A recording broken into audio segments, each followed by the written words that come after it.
Right. So this whole Disney thing, I think that both conservatives and progressives, or whatever you call them, just use the word progressives. They use it.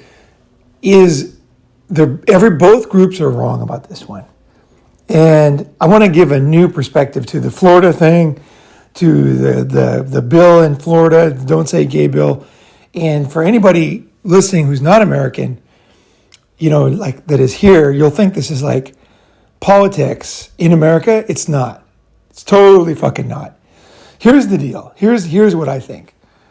And I think a lot of you guys don't know. I grew up, a lot of my childhood was near Disneyland.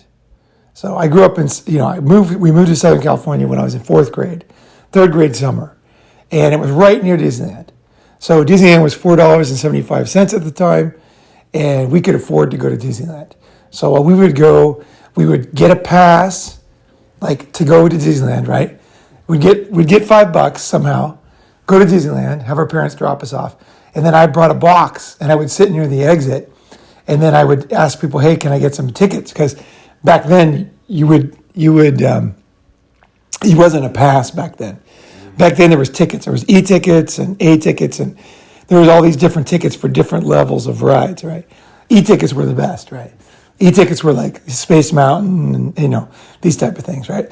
So we would sit out. It was my idea. I said I'm going to, because I was a kid, right? I thought, well, they'll give me tickets because what gave me the idea was my grandparents came with us and they didn't go on any rides except for like the A rides, the easiest, the dumbest rides, like the mellowest rides, like the train that goes around in a circle, things like that, right? It's a Small World. They went on those ones, but they didn't go on any of the exciting rides. So they would give us the E-tickets, and they didn't care because they at the end of the day, I'd be like, "You got any more tickets?" And they're like, "Oh, we got these ones." And like, there's like E-tickets, and I'm like, "Grandma, like, what the hell?" And then she's like, "Oh, I didn't," she didn't even like care at all, right?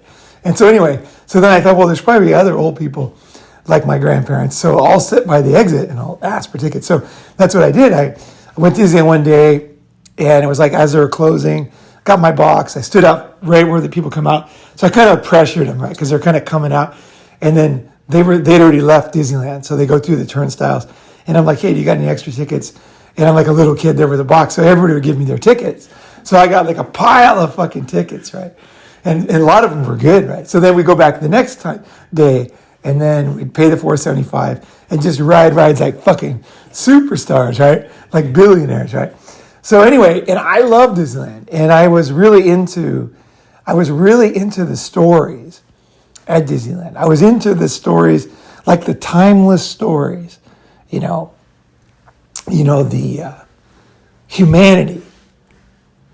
You think about what are the stories in Disneyland, right? The original stories. They're very old stories. In other words, this is what I think Disney doesn't realize, is that they're not a regular company. Okay, they're monetizing humanity's oldest stories. That's why nobody can compete with them. Like the Chinese try to make like an amusement park. They thought they were going to compete with them, but they couldn't make the stories because the stories aren't Disney originals. They of course they embellished them and stuff, but the stories all came from old stories, myths. Joseph Campbell, right? What was that hero? The Hero with 1,000 Faces. Yeah, that's like I love Joseph Campbell. I fucking love Joseph. I've read all his books. I love Joseph Campbell. He really is into, he understands the wisdom and the magic really of these stories, right? This is the thing that these stories are what separate us kind of from animals. Because animals don't have these stories. They just basically get up every day, do their thing. There's nothing motivating. Because they don't have the emotional part of the brain that we have, right? They don't have that, right? So we have that. So that's our emotional brain, the structure of our brain. It seems the same in many ways, like it pumps blood and all that, our brain. But then we have these other parts of our brain. There's 3 parts, right? And they do things, and they cause us to be different than other creatures because that brain is there to be used, and we use it. And one of the ways we use it is with these type of emotions. So love, caring, hope, these type of feelings that humans have that animals just don't have. They just don't have. That part of the brain's not there, right? You can see in the brain structure what's there. The one thing they all have is the brain stem.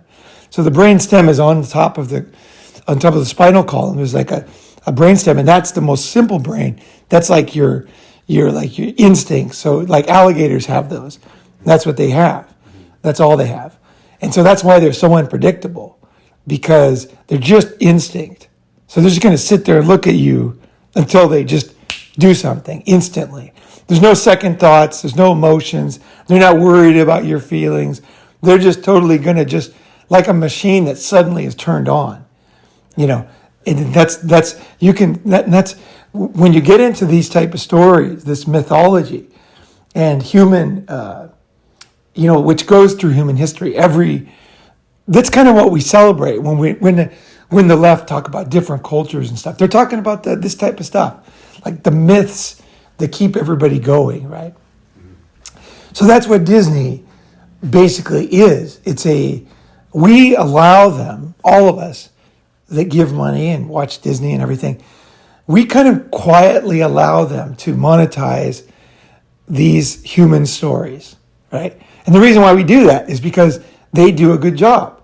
Because we had these myths, but they disappear in modern life, right?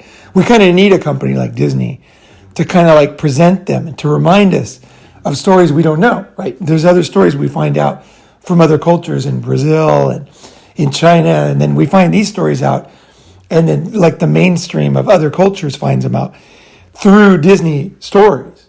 And then we love it because we can kind of recognize an old myth, Like if you watch a movie, you can tell the difference between something that was made up yesterday and something that's old. Like that's what, like Aladdin and those type of stories, right? And you can kind of see why some other cultures don't like Disney or a little bit resentful, because, they kind of do it for every culture. But I think it's necessary. Like, you need like one trusted company that can just bring these myths to people and motivate children worldwide, So in the end, the stories and the bonds that they create between humans and making us more human, these are essentially the difference, is what I'm saying, is kind of what make us human, right? So that even if you don't make money off of it, let's say Aladdin, whatever country it originated in, but they still gain a lot because that story was not lost. And now young children know that story. There's a lot of benefit in that. Tons of benefit. It brings a lot of prestige to the culture too, because that story came from there, right? So people are like, oh, okay, that's not just a bunch of fucking savages over there. You know what I mean? They got some serious wisdom, right? And that's the good side of what they're talking about, is this type of stuff, right? So we kind of allow Disney to what do you call it? Like, take care, like a caretaker of these human stories. And I really think that, because as a kid, when I went to Disneyland, that's what I believed. That's what I felt it when I would go through I'd go through the rides and stuff. And I would sit there and I'd be like looking, and your imagination, right? Just like, what is it like? The ride, like, let's see, what was the one? The Jungle Cruise, right? Yeah, it'd be Jungle Cruise. And your mind, your imagination is just like, it was so running crazy in there, because you're just thinking as a kid, like, you know what I mean? You're like, it's all fake. It's fake, right? Yeah. But you're putting yourself in that mindset. And then they got like, they're using like, of course they're using like imagination and also stories and imagination, right? It's both. That's Disney's magic. It's not just the stories. It's like imagination. That's really what it was. That's why they call them the Imagineers, were the workers, right? The top level workers. My friend did sound for Disney back in the day, in Tokyo, and he was an Imagineer, and he did all the sound for Tokyo Disneyland. And so he got us in. It was pretty cool. I learned I know a lot about Disney, actually. Disney was the first stock I ever bought when I was like 10 years old. Yeah, I bought 3 shares. So like I was totally in Disneyland. And then I moved to Tokyo, which is like the second highest grossing Disneyland, or maybe even the highest. And I used to go there all the time, So I saw the Tokyo take on it. Plus I lived near it. I could watch the movies, went to Disneyland. A lot of my friends worked at Disneyland. Like, I never wanted to work at Disneyland because, like, a lot of my friends worked at Disneyland. Tons of my friends. Like, after high school, that was the best job. You go to Disneyland and get a job back then. But I never wanted to do it because I didn't want to, because people told me that if you did that, you wouldn't feel the magic. So I'm like, fuck that. I'm not into that. Fuck that. I'm not going to go there and get all fucked up, You know what I mean? Totally not into that. Because you want to hold on to it, right? You want to hold on to the magic. Because if you let it go, it's not good, right? And at the same time, you want to be an adult too, but you don't want to you don't want to let it go. It's important, right? I think it's important, especially for men. Men, that's why kids like men, because women are just very practical. They're feeding the kids and stuff, right? Men are different. And kids, that's why there's a lot of guys who play with the kids, who fuck with the kids, who do the imagination shit with the kids. It's because we're still kind of kids, right? We are, right? We're fucking kids. It's so true, man. So true. So anyway, so like Disneyland, right? So they are special, right? And I mean, I think these stories are special more than Disneyland, but in this context, talking about the story, it's not a regular company. It's different than like Marvel. Marvel is, what is it? The cartoon characters. Those motherfuckers aren't that old. I don't know when they're invented, but probably in like 1940s or something. No, they're probably like 90s, 80s, 90s. Well, there's 80s, 90s, but like the original Superman and all that stuff, they're from like 100 years ago, And I think those also have remnants of old stories, like the Jesus myth and all these different, like it was they all kind of. That's the thing about religion that people don't want to admit. It's kind of like religion is like a big myth too. Yeah. It's part of the big mythology, right? Is that Jesus could make he made water out of wine and he made stones into bread. I mean, I think most Christians today don't actually. If they had like a video camera of Jesus back in the day, they wouldn't. Like he's like this magic bread maker guy. Like that, I don't think a lot of people would say that was actually exactly accurate, But maybe in the sense of a myth, it was accurate. Mm. So, he made something nutritious, right, out of something that wasn't, right? And that's what the hope is and stuff, right? And like a purpose, right? So it's all connected, right? So I think that what's happening now is that I think, like you look at the community, like the LGBT community, right? So now there's members of Disney who are in a specific community, and they are taking control of narratives, and they're adding in stuff to these myths that were not originally in human myths. Like if you look at these myths, they were you can, like the myths, like when you hear them, like when you hear a new myth from, what was the one from China? The one, there was the girl who was the warrior. Mulan. Yeah, when you saw Mulan, you immediately knew it was one of those stories. Mm. You could feel it. You're like, okay, this is one of those stories. So it fit in Disneyland, right? And Mulan was not a trans character, right? No. So it was not anything new. And also Mulan she was not a programmer. No. She was not a modern person. No. So, if you start to, like, let's say you took an old myth and And what I'm saying is like, it's nothing about the LGBT community here. It's no group. Nobody should be using these powerful myths to promote anything. Like there should not be any promotion of Google or Facebook or any company.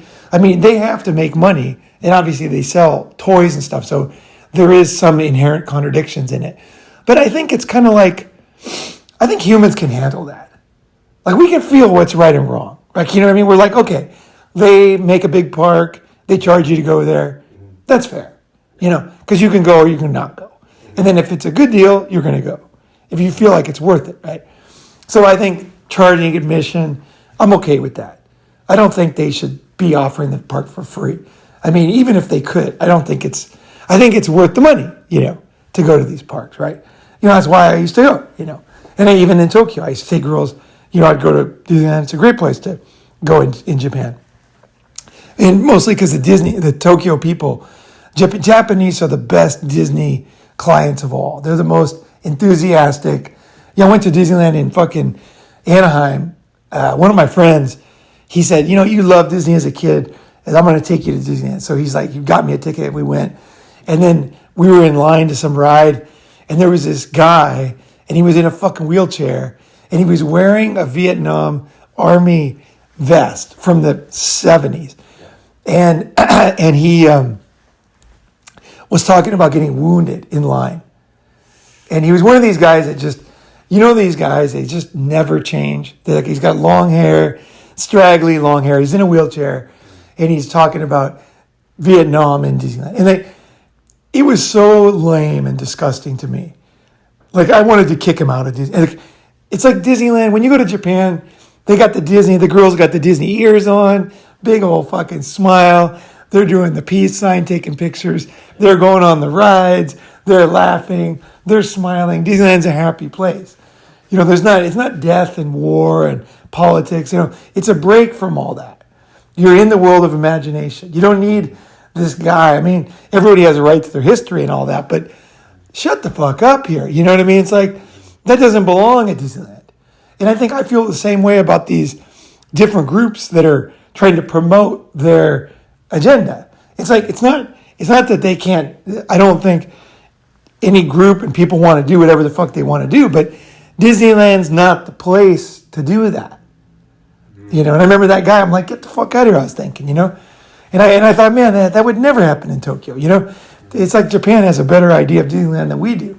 It's like so many people here have no class. Like, they don't understand, there's a time and place for things, right? Like I went to a meeting the other day. The guy told me business casual. So then I went home, got ready for the event. I put on these like nice jeans I got with these like shoes that look really cool with the jeans. And like they're expensive. They look really nice together. And I put on a shirt and I thought, it's not formal enough. Even though technically business casual can be jeans in certain areas, I just had a feeling like this is not, business casual has many meanings. And then I put on like some like slacks type thing. And then I switched the belt, and then I switched the shoes, and I knew I had it. Went to the event. It was exactly what I should have worn, right? There's a sense of being like one among many. People with class. It's not that I didn't look good in those jeans or anything. It's like I don't need to prove anything. Like I want to do my own thing, right?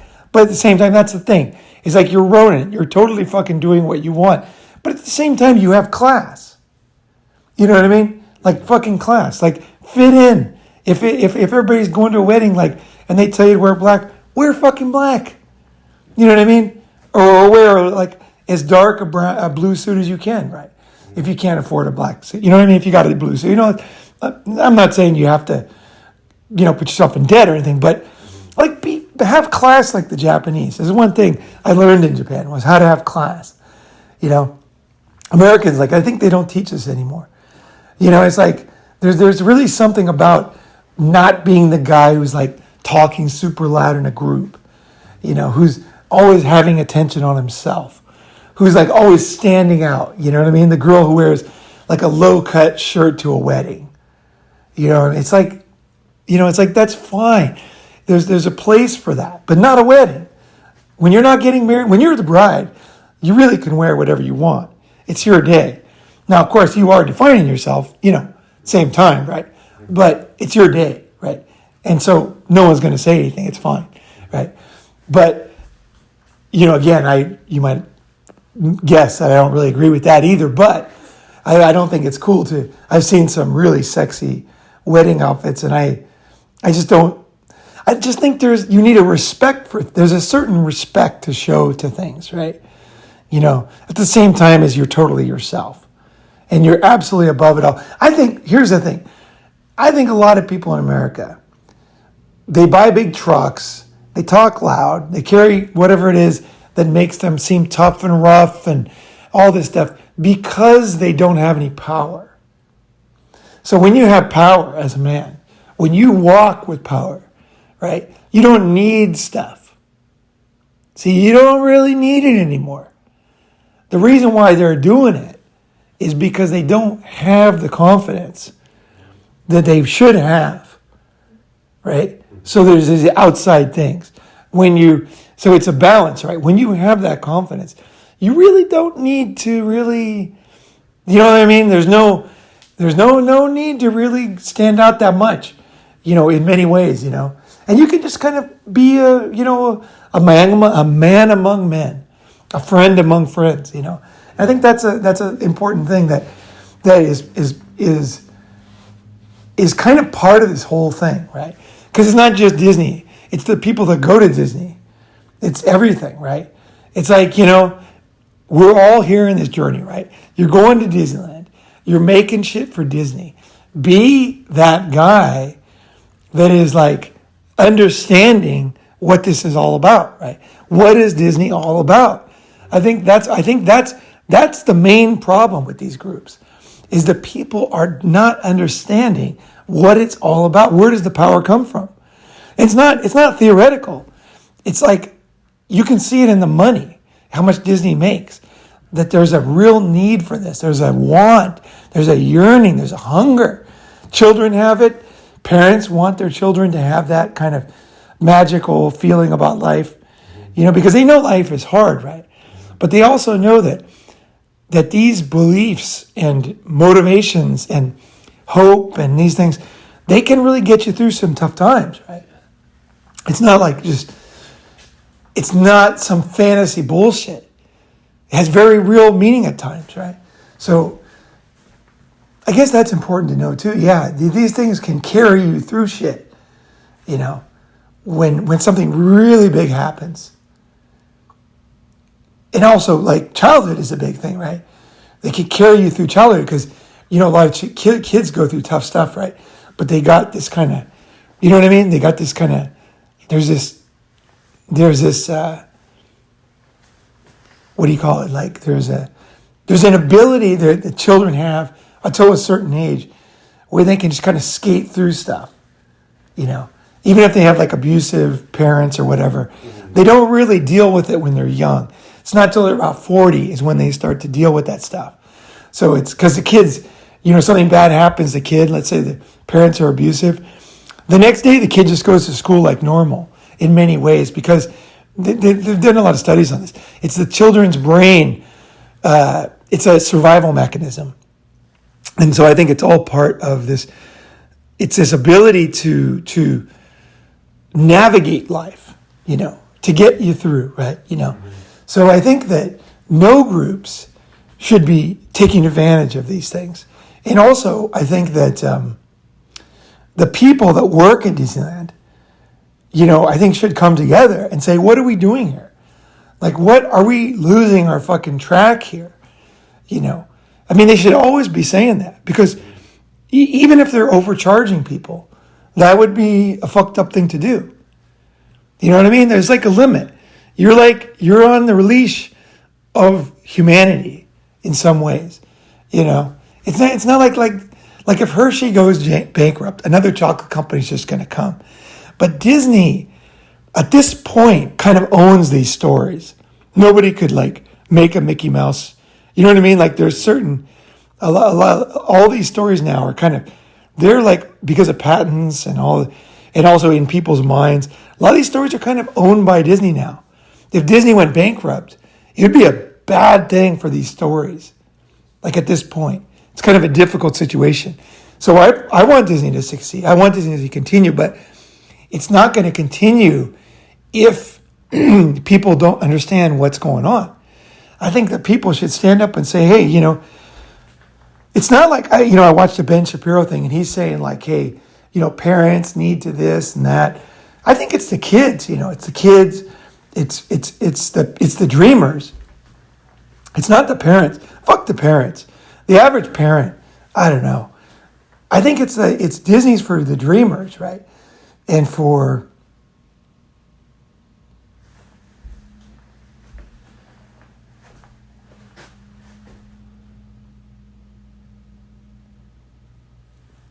what was the Seven Faces? What was the message of that book that you remember? Yeah. For the book, the whole message was really like waking up to these stories and understanding that these stories are a part of our lives as individuals. And what Disney does so well is that they take these mythological stories and make it presentable to us, like what Ronin was saying. Like, one of my favorite Disney movies was Mulan. Not the recent one that came out, but like the original one. The one where it's like there's thunder going on and then she goes into the shrine and sees her ancestors appear and they talk to her, and then she finds out her whole country is going to war and every male from the family has to go. So she goes and she takes all her father's military gear and goes sacrifice herself to join the war so that her father, her only father, doesn't go die out there in the battlefield. And then and that's a real story. Kids did that. Yeah. Girls did that in history. Yeah. For sure. Mm-hmm. There were women like that. There was in southern China there was a very famous woman like that, but a different one. Mm-hmm. She was more on the bad side in a way, but she was the same way, same type of character in the Shan dynasty. But the thing is that those stories in a way are very violent and hardcore. And I like the best Disney stories are the ones, or myths, let's call them myths, the ones that are real. Yeah. That's what you were saying. Yeah. It's not the ones that are, see, I don't like the ones where every animal is nice. No. And then there's one like evil animal. It's like, I like the stories where everybody's a little bit good and a little bit bad. It's real. And it's real. It's real. And like, I think as kids, like, we know that that's the way it is in the world. And so I didn't want to be told that there's these old grandmother that's always good and there's this other guy who's always bad. It's like bullshit. It's bullshit. So the animals get eaten in the jungle. That was part of the stories, right? And people get killed on the battlefield. And like children are learning that there's permanent consequences to things, right? And so, because kids don't know that when they're little, their brains haven't developed yet. So the story teaches you stuff like that, So, that's what they're teaching the kids, right? They're teaching them lessons they need to know.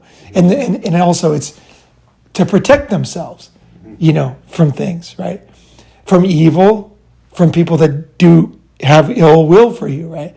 And also from dangerous snakes, from wild animals, from war, from, group think where everybody kind of like gangs up on somebody so that the animals will all gang up on one, right? And that teaches you about kind of like, what happened with the burning of the witches and everything, is that can kind of get everybody just together gets kind of swept away or brainwashed into a certain way of thinking, and then it just disappears someday. Like the Inquisition in Spain and stuff. It's like people just get brainwashed on something. And I think in modern era, I think we have more of that. About climate and everything. Everybody has to believe the same thing. It's like we all just get swept away. Nobody's standing there saying, wait a second, like, this or that or this or that.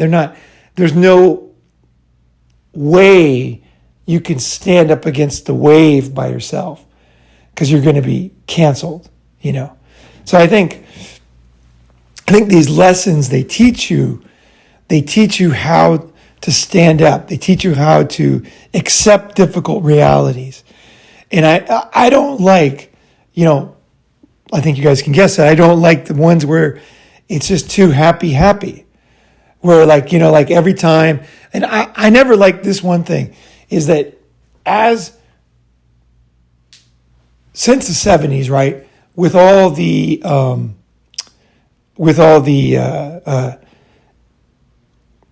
I can't think of the word now, but it's like equal rights, everything, everybody. They have a lot of these characters who represent different nationalities, different sexes, and they're always either good or bad, and they're trying to force you to believe that like these characters are never subtle. They're like always good at the core. And they're always, and what they're trying to do is they're trying to force you to believe that these other people are good. But the thing is, it's so dumb about everything, is they are good. It's you just have to see the world and you'll understand the good and the bad in other people, right? But instead, they started to force these characters in there that were teaching you that this type of person is good. And like, also I really noticed that a lot of these Disney movies, speaking of, kind of abominations, they had these characters who would always be like super kind of like I was saying in the beginning, where they always want to be the center of attention. So like all the little lions are walking in line, and then the one is like dun dun dun dun dun, like doing this thing, and then everybody's like, and then of course they get all the, and I think that those characterizations, like I remember before those characters existed in Disney, I watched Disney a long time ago, and because Disney's not that old. I forgot when Disneyland was made, but we moved there in '74. Disneyland wasn't that old back then. Like when I would walk around Main Street, there was a lot of old shit there. If you look for it, there was tons of stuff, and it's changed a lot. So those characters where society was more communal back then, and it's more now. It's like Western societies. You're always the winner if you're the most, out there, the most, just fucking getting the most attention, And the thing is, I remember when those characters started to come out, and I thought, okay, I didn't like it. And then I saw kids acting like that, because kids would watch that and then they would do it. And then immediately the media would pick up those kids. And then that's all that gets the attention on national news, is like, this kid did this dance. And then I think, well, what if you were around that event? Like all those kids worked so hard to do their thing, right? And then the one kid who totally didn't work hard and just basically is just trying to get all the attention, right? And then they do get all the attention. What does that teach all the kids who work super hard to get into that dance thing, right? What does that teach them? What lessons are we teaching kids, It's like, I think it always comes back to what's being taught, what is being learned here, I think that those characters also, don't get me wrong. I think that we need, there's always what's that called there's a character, like it's a humor relief character. I can't think of the name. There's a word for it. Comedic relief. Comedic relief. There's always comedic relief. And in any in any castle with kings and stuff, they always had the jester. And the jester was very important to a king because the jester could make fun of the king, right? He was the only one who could, if the king was doing something really stupid, the jester could go out there and do something that would let people know that the king know that a lot of people didn't agree with something dumb he was doing. And it would wake the king up. Oh, shit. So the jester had a very important role back then, right? Because he brought reality to the leaders, right? And also he brought, of course, humor and mirth, enjoyment to the situation. And I think those characters can do that. But I don't like that kind of teaching kids that you can just bust, everybody else is doing something, working so hard, and then you can just like stand there and dun dun dun and just get right in the middle. And I think that's kind of what you're seeing more and more in these communities that are taking over Disney too. It's just like all attention on me. I'm the most important. I'm the most flamboyant. Who is the most flamboyant to take all the attention, right? And again, I think there's a balance. I think, I like to dress. I don't want to dress like everybody else. I mean, it's a mix, right? It's a mix. But there's also a respect, so it's like, when you go to someone's wedding, if you're not getting married, don't be center of attention, right? It's not your fucking wedding. You know what I mean? It's not your day. Just fucking go there, find out what they want you to do. Yeah, what's that? Have a good time. Have a good time. Relax, chill. Yeah. Like grab the bouquet if you want to grab the bouquet. Just be part of it. Just kind of like, how can I make this thing go good? And maybe you do a speech that's funny, but don't do a speech that uncovers something that's going to create division in people, right? You know what I mean? It's like, have class, man. It's a marriage. Yeah. It's a joining of two people, of two families together to like say something that like just like you uncover some dirt and there's like some skeletons down there like in front of everyone. That just fucks up the whole It does the whole thing. And the thing is, has nothing to do with marriages or anything. It's like we accept things as long as they're not in our faces, right? Yeah. You know what I mean? Yeah. Like if somebody just keeps putting things in your face, you're like, fuck this guy and fuck this situation, right? It's a balance, right? We can accept things that are not perfect in our lives, but if they just become too obvious, there's a point where we say, okay, that guy's got to go, right? The gardener's fired, or whatever, As long as it's kind of okay, we're kind of okay with it. And then when you go to a wedding and or when you go to an event and then you take it over, it's the same thing. Like you can't promote a product, when you're like a game show host. You know what I mean? There's like, of course you want to because you're on TV, everyone's watching you, and if you pull out your by the way, Paul's shampoo, is very $9.99. It's a very good price. Go to the store. You can't do that. You don't do that, right? So it's like it's. I think we need to go back. I think as Western society, I'm not saying what we should do. I'm going to present this to you from my experience living in Asia. Asian societies, that's what I'm really talking about, too, when I'm talking about this side. Asian societies are very conformist and group-oriented. And Western society is always presented as, very individualistic. My feeling is that's not true. I don't think that's true. I think that's also a myth in the sense that it is not true. It's not a true story. It's not a true representation. Western society became technologically leading the world in technology, and because people helped each other. Education, science. It wasn't about getting in the front of everything. It was about going through like 10,000 versions of the light bulb to finally find one that worked. That's not being the center of attention.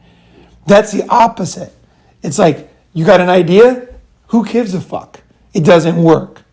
You're dumb. It doesn't work. It's a waste of money. Next. Then you come up with another one. That one's stupid. It doesn't work. Fucking third one. No. 9,000th. No. 9,001. No. Or 9,999. No. You're still an asshole. And you keep grinding it out in the darkness, in your fucking lab, until you find something that fucking changes the world. And that type of attitude, it was adherence to science. It was adherence to laws of the universe. It was discipline. It was helping each other. It was hard work. It was culture. It was, never ending attempts, to cross the Sierra Madres, with the horses and everybody dying. And then finally somebody figuring out you go down south and go around the mountains, right? But it took a lot of people to die. It took a lot of people helping each other and figuring it out. There was a lot of quote unquote Asian values in Western values. If you just look back far enough, all the cultures have a lot in common. So a lot of Westerners don't know this. You guys are brainwashed. You're brainwashed because Asian cultures, this is what I've seen many times. Asian cultures, they will tell you as a Westerner what you are. Okay, don't let people tell you what you are. They'll say, we have communal beliefs. We, all get together to bring the rice and up and this and that. But you Westerners, no, you're totally different. And that's their way of, these are people who don't understand Western values. They're just living in Asia, nothing wrong, but they just seen it from the outside. They're watching these movies. They're seeing Hollywood. Real life is not Hollywood. Westerners are very group-oriented. Always have been. That's what made Western society do good. People helping each other. The old days, like you didn't lock your door. You didn't have to lock your door because you could trust your neighbor. In Minnesota, like when it was cold, you just minus 30 degrees outside, you could just go into anybody's garage or anybody's house. Like they were like, hey, no problem. If you don't have a place to go, like come in here till we figure out, how to get you out of here, right? They would help each other. That happened to me in Minnesota. I went running, got caught in the minus, freezing cold. And then when I was like, couldn't find my friend's house because I was all jet lagged and everything. And I had left early in the morning. And then I went to a store and I'm like, fuck, my friend's sleeping. I don't even know what his address is. I got his phone number. They're like, oh, just stand here. There was no place to stand in the gas station, but I just let me stand there. And I was like, you guys help each other. We're like, yeah, if you don't, you're going to die in Minnesota. So I was like, oh, that's interesting. Because, I was a burden because I was standing in the gas station in the little shop, in people's way for like many hours, right? Nobody minded. It was because they knew I wasn't dressed for being outside. And everybody's like, that's what they do, right? That was Western society, I think as a Westerner, you need to understand, don't let people tell you who you are. And don't let me tell you who you are. Go and search the stories, the myth, the culture that you were from. Don't let people tell you who the fuck you are. Don't let Hollywood tell you who you're from. Don't let Disney, don't let anybody. You could look at them for clues and you can learn a lot from movies, but at the end of the day, you have to look yourself with your own eyes and see where you come from. And I realized when I would watch really, really old Western movies, they acted just like Asian cultures act. People used to bow, like they think it's a Japanese culture trait. It's not. Watch a very old movie, very old black and white movie, and people will bow, Westerners, to each other. They'll bow. Not exactly like the Japanese, but there is the same reverence. You're showing reverence to another person, right? It's like you're bowing your head, you're bowing. And there's a lot of things like that now we consider Japanese or Asian, but actually they're not. They're human ways of showing everything I'm talking about here, right? And it's like there's a lot of similarities. That's why the myths, they're so cool, is because they're kind of almost universal. But at the same time, maybe they were discovered by one country, but as soon as other humans hear them, they're like, yes, there's another story, right, that we can relate to and we can get power from. You know what I mean? It's like we jive with it. So I think it's important not to let anybody bastardize these stories or bastardize these human history, human lessons. You know, what separates us, from everything I've said. They're important. And I'm not saying they're everything. They're not everything. Okay, they're just one small part of your life, but they're a pretty important part because that's why your brain is like hunger. That third of your brain is hunger for things like this, and it drives you as a human more than you would expect. It's why people die in wars. It's why, why people do things for their kids, everything. There's like very meaningful stuff in here. It's very enjoyable as a man too. It's because you've got enough out there of practical stuff. Hey, you didn't pay. Hey, this practical this. You have to build this wall. You have to, there's a lot of that out there. You got to be on time. These myths are way deeper than that, And they're ways of working together. They're ways of learning. They're ways of teaching, right? So as a man, I think getting in touch with, like Joseph Campbell is great. He's fucking great. And there's tons of stuff online, I'm sure. I've got all his books. So, if you want to borrow some, audiobooks, come to a summit. I got all the fucking good shit, because I listened to all of it and I learned from all of it. And I kind of selected stuff that I think is important to be aware of, to be exposed to, in your life, right? So that's why I don't like this. I was trying to figure out why I don't like what's going on right now. And it's not like other people are saying. Everybody else is saying, oh, it's this group and it's because they're promoting this. No. It's because the stories themselves should not be used by anybody. We shouldn't use them for any purpose. Like to promote any kind of racism, any kind of, you know what I mean? The stories are the stories. And we should, respect those things. There's value there. Watch Joseph Campbell. Read his books. They're fucking fantastic. Like, he was the guy who really understood it. I think there was two guys who understood it. Joseph Campbell and Walt Disney. Those two guys. And everybody tries to rip down Walt Disney. Everybody writes a book about this guy as being this and that, bad and bad. But if you see what he created, it's like that, what did Jesus say? You can see them by their fruits, right? If you see the way Disneyland started, the stories, there's no way that was created by an evil guy. No way, I don't buy it. I just don't buy it. You can see the way the stories were cared for, nurtured, right?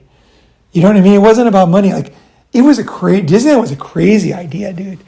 It was not like, now it's turned into this big thing, but when he made it in the orange groves of Anaheim, it was fucking insane. It was literally just a crazy dreamer's thing, and it turned out to work, right? Because he didn't realize the power of these stories, he felt it himself, but I don't know if he really understood what he was unleashing, right? And I think that's the spirit, it's like he was a good guy and he brought a good thing to the world. So I think it's our job now to steward what's going on today. So don't be in opposition to groups, because the groups are not really what it's about. It's like you're a kind of a custodian of human history, human culture, human stories, right? So don't let those be bastardized. That's the main thing. Don't let anybody take them over. Because if you can see the value, you'll realize how important it is to let new people see that. Because that's the problem, is when you bastardize stuff, then people stop listening to them, right? But kids need these stories. And humans, they're very important for kids. This mythology. And the kids imagine themselves as a warrior, right? As a leader. And then it motivates them, right? I think it's important, So that's my lesson here. All right, I'll leave it on that.